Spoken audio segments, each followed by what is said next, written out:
તો good morning દોસ્તો, કેમ છો બધા મજામાં? આજે અમે આવી પહોંચ્યા છીએ મહુવાના બસ સ્ટેન્ડે. આજે અમે જઈ રહ્યા છીએ બગદાણા બાપા સીતારામ ધામે. અહીંયા મહુવા બસ સ્ટેન્ડની સામે એક દુકાન છે ચાની. આગળ આપણે ચા પીએ. કાકા બહુ મસ્ત ચા બનાવે છે આદુ નાખીને. તો આપણે ચા પીએ પછી આગળની યાત્રાનો પ્રારંભ કરીએ.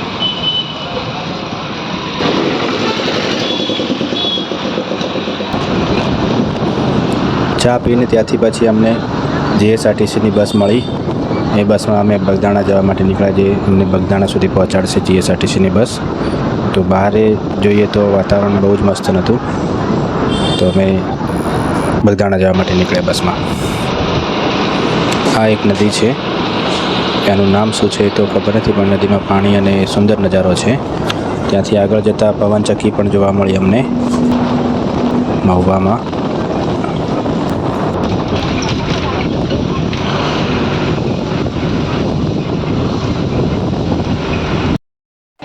બગદાણા અમે બસમાંથી ઉતરીને પછી અહીંયા પ્રસાદ ને ફૂલ ને એવું બધું લીધું. અહીંયા દુકાનો છે બહાર ત્યાંથી.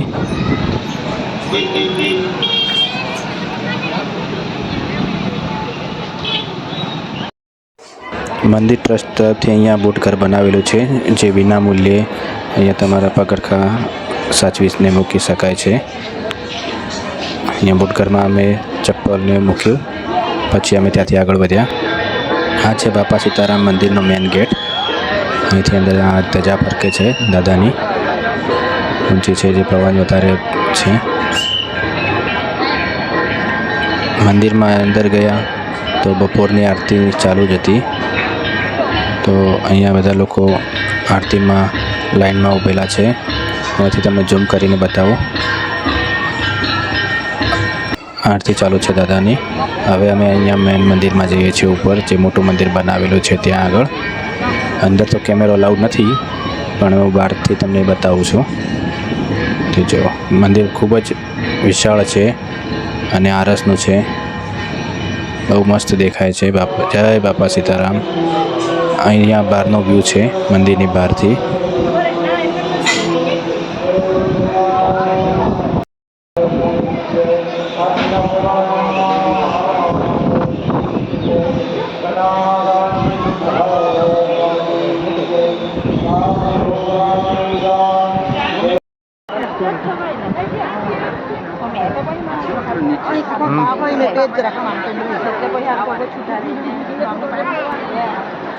મંદિરમાં દર્શન કરીને અમે હવે નીચે જઈ રહ્યા છીએ. દાદાના દર્શન એકદમ શાંતિથી થઈ ગયા છે. હવે અમે નીચે જઈએ છીએ. નીચે અહીં તમને એક બોર્ડ જોવા મળે છે, બાપા સીતારામ ટેમ્પલ ઓફિશિયલ એપ્લિકેશન, જેનાથી તમે QR કોડ સ્કેન કરીને એપ્લિકેશન ડાઉનલોડ કરીને દર્શન કરી શકો છો. મંદિરમાં જે આરતી થઈ જાય એના પછી આરતીની થાળી અહીંયા મૂકવામાં આવે છે, જેથી કરીને બીજા ભક્તો પણ આરતી લઈ શકે અને દર્શન કરી શકે.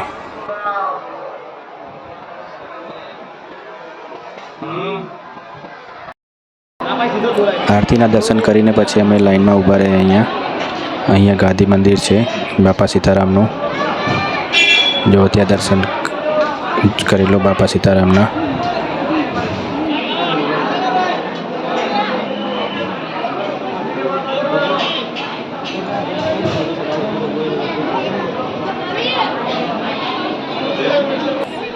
ગાદી મંદિરના દર્શન કરીને પાછળ મંદિરની પાછળ અહીંયા ધ્યાન મંદિર છે. કહેવાય છે કે અહીંયા બાપા ધ્યાન ધરતા, તેથી અહીંયા ધ્યાન મંદિર બનાવેલું છે. તો અમે ધ્યાન મંદિરના પણ દર્શન કર્યા ત્યાં આગળ. જય બાપા સીતારામ.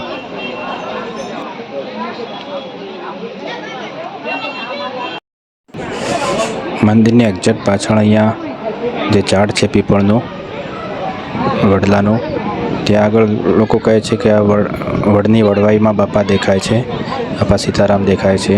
તો અહીંયા આગળ બધા દર્શન કરતા હતા વડના. બોલો જય સીતારામ.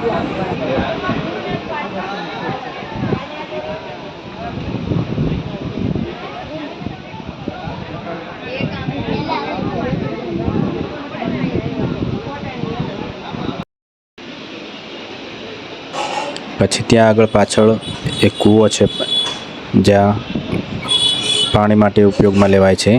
કહેવાય છે કે બાપા અહીંથી પાણી નીકાળીને પીતા હતા કૂવામાંથી. અત્યારે તો મોટર લગાવેલી છે, પણ એ સમયે કૂવામાં પાણી રહેતું હતું.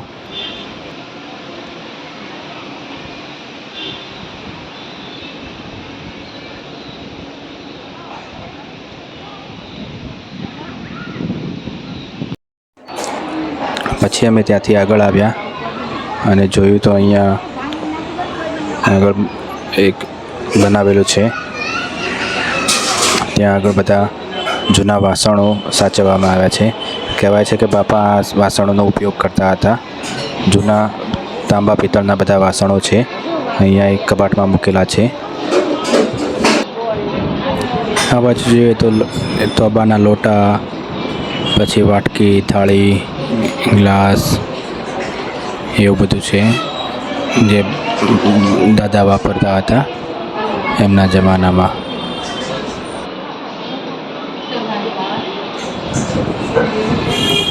અહીંયા જો આ મંદિરનો આખો ફોર્મો બનાવેલો છે, મોડલ બનાવેલું છે મંદિરનું.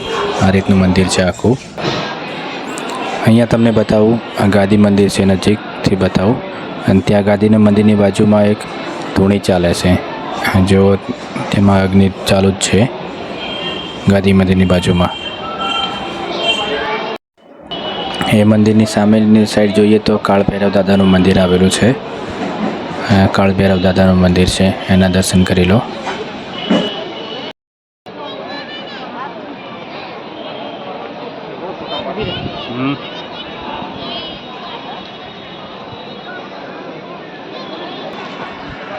હવે અમે જઈએ છીએ ભોજનશાળા તરફ પ્રસાદ લેવા માટે.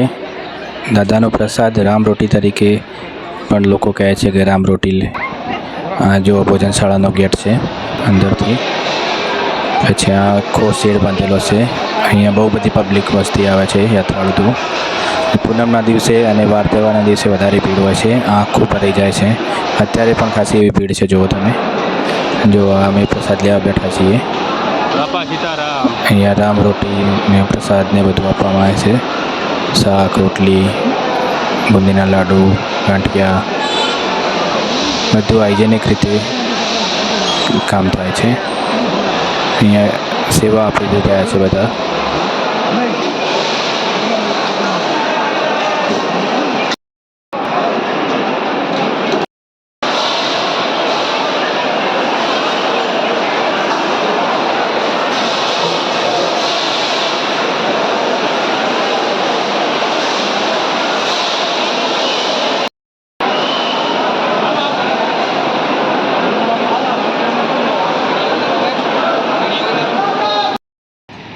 અને આ મંદિરનો પાછળનો ભાગ છે, જે બસ સ્ટેન્ડ છે એ બાજુથી દેખાય છે.